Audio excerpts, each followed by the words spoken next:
गुरुर्ब्रह्मा गुरुर्विष्णु गुरुर्देवो महेश्वरा गुरु साक्षात परब्रह्म तस्मै श्री गुरुवे नमः। ओम गुम गुरुवे नमः। आप सभी को गुरु पूर्णिमा की हार्दिक शुभकामनाएं। 3 जुलाई 2023 आज है गुरु पूर्णिमा, आषाढ़ मास की पूर्णिमा। आषाढ़ मास की पूर्णिमा को गुरु पूर्णिमा इसलिए कहा जाता है क्योंकि इस दिन महर्षि वेदव्यास जी का जन्म हुआ था, जिन्होंने महाकाव्य महाभारत की रचना की थी। तो गुरु पूर्णिमा के दिन अपने गुरु का पूजन किया जाता है, गुरु मंत्रों का जप किया जाता है और अपने बड़े बुजुर्गों का, माता पिता का भी आशीर्वाद लिया जाता है। क्योंकि शास्त्रों के अनुसार गुरु का स्थान ईश्वर से भी ऊंचा माना गया है, इसलिए गुरु का सम्मान करना अत्यंत आवश्यक होता है और वो भी गुरु पूर्णिमा के दिन तो विधि विधान से गुरु की पूजा की जाती है। तो अगर आपके कोई भी गुरु हैं जिनसे आपने दीक्षा ली है, मंत्र लिया है, तो आप उनका सम्मान कीजिए, उनकी विधि विधान से पूजा कीजिए, यथासंभव दान दक्षिणा दीजिए। लेकिन यदि आपके कोई गुरु नहीं है, आपने किसी से दीक्षा नहीं ली है, तो ऐसे में आप भगवान श्री हरि विष्णु की भी पूजा आराधना कर सकते हैं और महर्षि वेदव्यास जी की भी पूजा कर सकते हैं, क्योंकि इन्हें भी भगवान श्री हरि विष्णु का ही अंशावतार माना गया है। तो आज के दिन आपको गुरु की पूजा अवश्य करनी चाहिए, अपने इष्ट देवता की आराधना करनी चाहिए और गुरु पूर्णिमा की, आषाढ़ पूर्णिमा की कथा भी जरूर सुननी चाहिए। तो सबसे पहले अपने गुरु का ध्यान करते हुए गुरु पूर्णिमा की कथा सुनते हैं।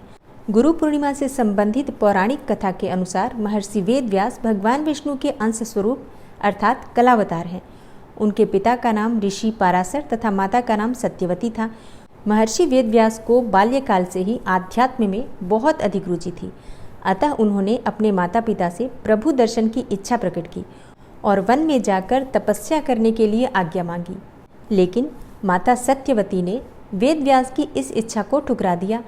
तब वेदव्यास के हट करने पर माता ने वन जाने की आज्ञा तो दी, लेकिन कहा कि जब घर का स्मरण आ जाए तो लौट आना। इसके बाद वेदव्यास तपस्या हेतु वन चले गए और वन में जाकर उन्होंने कठिन तपस्या की। इस तपस्या के पुण्य प्रताप से वेदव्यास को संस्कृत भाषा में प्रवीणता हासिल हुई।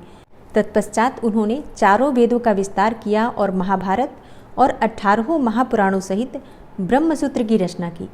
महर्षि वेदव्यास को अमरता का वरदान प्राप्त है, अतः आज भी महर्षि वेदव्यास किसी न किसी स्वरूप में हमारे बीच उपस्थित हैं और वेदव्यास को हम कृष्ण द्वैपायन के नाम से भी जानते हैं। अतः हिंदू धर्म में वेदव्यास को भगवान के रूप में पूजा जाता है। इस दिन वेदव्यास का जन्म होने के कारण इसे व्यास पूर्णिमा के नाम से जाना जाता है और व्यास जयंती भी कहा जाता है। और गुरु पूर्णिमा के दिन महर्षि वेदव्यास की पूजा करने से ज्ञान की प्राप्ति होती है, इसलिए महर्षि वेदव्यास की पूजा आज के दिन अत्यंत आवश्यक है।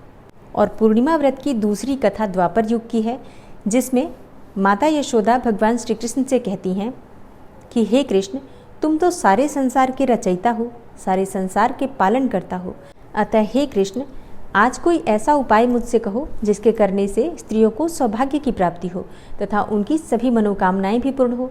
भगवान श्री कृष्ण कहने लगे, हे माता, मैं आपको एक ऐसा उपाय विस्तार से बताता हूँ। सौभाग्य की प्राप्ति के लिए स्त्रियों को 32वीं पूर्णिमा का व्रत करना चाहिए, अर्थात 32 पूर्णमासियों का व्रत करना चाहिए। भगवान श्री कृष्ण जी आगे कहने लगे कि हे माँ, इस धरती पर एक राजा था जिसका नाम चंद्रहास था। उसकी अनेकों प्रकार के रत्नों से परिपूर्ण कांतिका नाम की एक नगरी थी। उस नगरी में एक धनेश्वर नाम का ब्राह्मण रहता था। ब्राह्मण की पत्नी अति सुशील एवं रूपवती थी और दोनों ही उस नगरी में बड़े प्रेम के साथ रहते थे। घर में धन धान्य की कोई कमी नहीं थी, लेकिन उनको केवल एक ही बात का दुख था कि उन्हें कोई संतान नहीं थी और इसी कारण वे अत्यंत दुखी रहा करते थे। और एक समय एक तपस्वी उस नगरी में आया, जो कि उस ब्राह्मण को छोड़कर बाकी सभी घरों से भिक्षा लेकर भोजन किया करता था। एक दिन हमेशा की तरह तपस्वी भिक्षान्न को बड़े प्रेम पूर्वक खा रहा था कि तभी ब्राह्मण धनेश्वर ने उसे यह सब कार्य करते हुए देख लिया। धनेश्वर योगी से बोला, हे महात्मन, आप सभी घरों से भिक्षा लेते हैं, लेकिन मेरे घर की भिक्षा कभी भी नहीं लेते हैं, इसका क्या कारण है? तब योगी ने कहा कि निसंतान के घर की भीख पतितों के अन्न के तुल्य होती है और जो पतितों का अन्न खाता है वह भी पतित हो जाता है। चूँकि तुम निसंतान हो, इसलिए पतित हो जाने के भय से मैं तुम्हारे घर से भिक्षा नहीं लेता हूँ। धनेश्वर यह बात सुनकर मन में बहुत दुखी हुआ और हाथ जोड़कर योगी के पैरों पर गिर पड़ा तथा कहने लगा, हे महाराज, यदि ऐसा है तो आप मुझको पुत्र प्राप्ति का कोई उपाय बताइए। आप तो सर्वज्ञ हैं, मुझ पर अवश्य ही कृपा कीजिए। मैं पुत्र न होने के कारण अत्यंत दुखी हूँ। आप मेरे इस दुख का हरण कीजिए। आप सामर्थ्यवान हैं, यह सुनकर योगी कहने लगे, हे ब्राह्मण, तुम चंडी की आराधना करो। घर आकर धनेश्वर ने अपनी स्त्री से सब वृतांत कहा और स्वयं तप के निमित्त वन में चला गया। वन में जाकर उसने चंडी की उपासना की और उपवास किया। चंडी ने 16वें दिन उसको स्वप्न में दर्शन दिया और कहा, हे धनेश्वर, जा, तेरे घर पुत्र होगा, परंतु वह 16 वर्ष की आयु में ही मृत्यु को प्राप्त हो जाएगा। लेकिन यदि तुम दोनों पति पत्नी 32 पूर्णमासियों का व्रत विधिपूर्वक करोगे तो वो दीर्घायु हो जाएगा। चंडी ने आगे कहा, हे ब्राह्मण, प्रातःकाल होने पर इसी स्थान के समीप ही तुम्हें एक आम का वृक्ष दिखाई देगा। उस पर चढ़कर एक फल तोड़कर शीघ्र ही अपने घर चले जाना और अपनी स्त्री को खिलाना। ऋतु स्नान के पश्चात वह स्वच्छ होकर श्री शंकर जी का ध्यान करके उस फल को खा लेगी। तब भगवान शंकर की कृपा से उसको गर्भ हो जाएगा। जब वह ब्राह्मण प्रातःकाल उठा तो उसने उस स्थान के समीप ही एक आम का वृक्ष देखा, जिस पर एक अत्यंत सुंदर आम का फल लगा हुआ था। धनेश्वर वृक्ष पर चढ़ गया और उसने एक अति सुंदर आम का फल देखा। ब्राह्मण ने जल्दी से उस फल को तोड़कर अपनी स्त्री को लाकर दिया और उसकी स्त्री ने अपने पति के कथनानुसार उस फल को खा लिया और वह गर्भवती हो गई। देवी जी की असीम कृपा से उसे एक अत्यंत सुंदर पुत्र उत्पन्न हुआ, जिसका नाम उन्होंने देवीदास रखा। माता पिता के हर्ष के साथ वह बालक बढ़ने लगा। माँ भवानी की कृपा से वह बालक बहुत ही सुंदर, सुशील और पढ़ने में बहुत ही निपुण था। दुर्गा जी की आज्ञा के अनुसार उसकी माता ने 32 पूर्णमासी का व्रत रखना भी प्रारंभ कर दिया था, जिससे कि उसका पुत्र बड़ी आयु वाला हो जाए।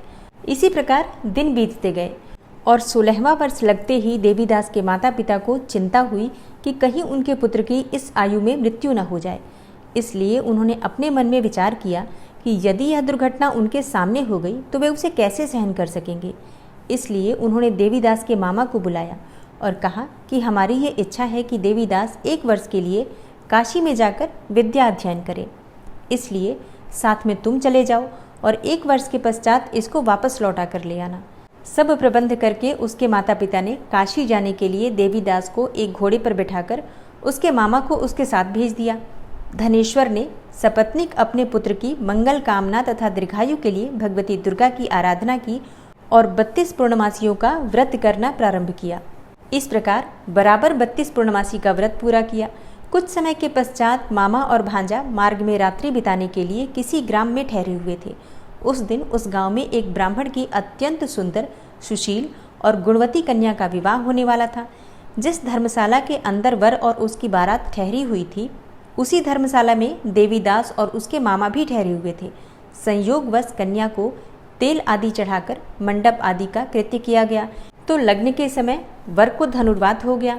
इसलिए वर के पिता ने अपने कुटुंबियों से परामर्श किया और निश्चय किया कि यह देवीदास मेरे पुत्र जैसा ही सुंदर है, मैं इसके साथ ही लग्न करा देता हूँ और बाद में विवाह के अन्य कार्य मेरे लड़के के साथ हो जाएंगे। ऐसा सोचकर देवीदास के मामा के पास जाकर बोला कि तुम थोड़ी देर के लिए अपने भांजे को हमें दे दो, जिससे विवाह के लग्न का सब कृत्य सुचारू रूप से हो सके।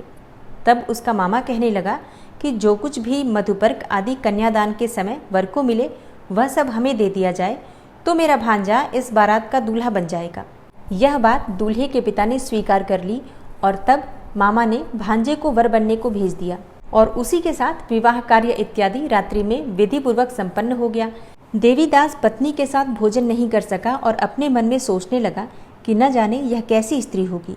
वह एकांत में इसी सोच में पड़ गया तथा उसकी आंखों में आंसू भी आ गए। तब वधू ने पूछा कि क्या बात है, आप इतने दुखी क्यों हो रहे हो। तब उसने सब बातें जो वर के पिता और उसके मामा के बीच हुई थी कन्या को बतला दी। तब कन्या कहने लगी कि यह ब्रह्म विवाह के विपरीत कैसे हो सकता है।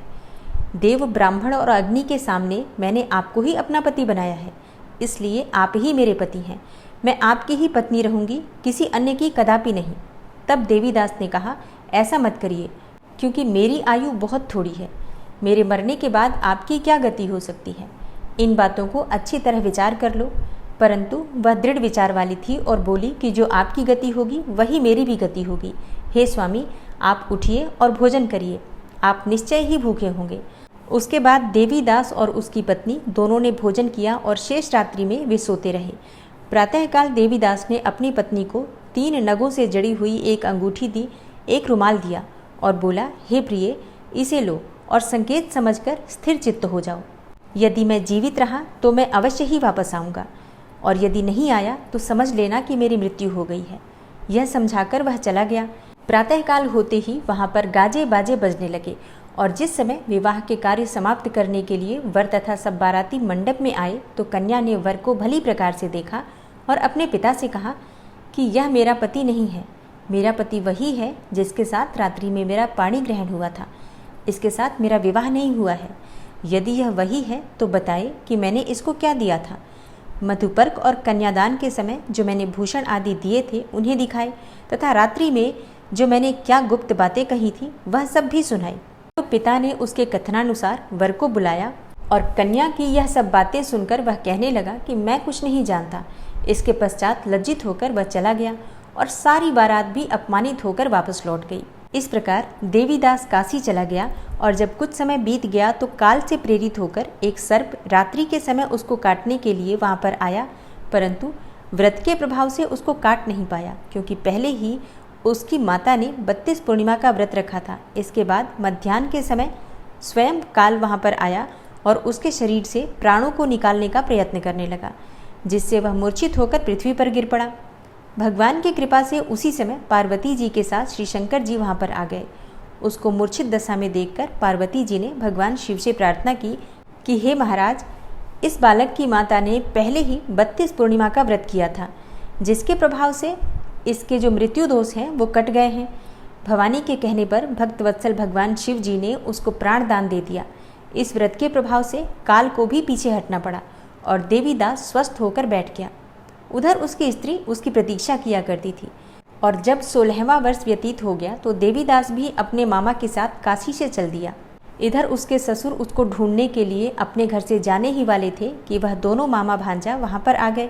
उसको आया देखकर उसका ससुर बड़ी प्रसन्नता के साथ अपने घर में ले आया, तथा बाद में खूब धन के साथ अपनी पुत्री को उसके साथ विदा किया। भगवान श्री कृष्ण जी आगे कहने लगे कि हे माँ, इस प्रकार धनेश्वर 32 पूर्णिमाओं के व्रत के प्रभाव से पुत्रवान हो गया। जो भी स्त्रियां इस व्रत को धारण करती हैं वे जन्म जन्मांतर तक वैधव्य का दुख नहीं भोगती और सदैव सौभाग्यवती रहती हैं। यह मेरा वचन है, इसमें कोई संदेह नहीं है। यह व्रत पुत्र पौत्रों को देने वाला तथा संपूर्ण मनोकामनाओं को पूर्ण करने वाला है। 32 पूर्णिमाओं के व्रत के प्रभाव से व्रती की सब इच्छाएं भगवान शिव जी की कृपा से पूर्ण होती हैं, इसमें तनिक भी संदेह नहीं है।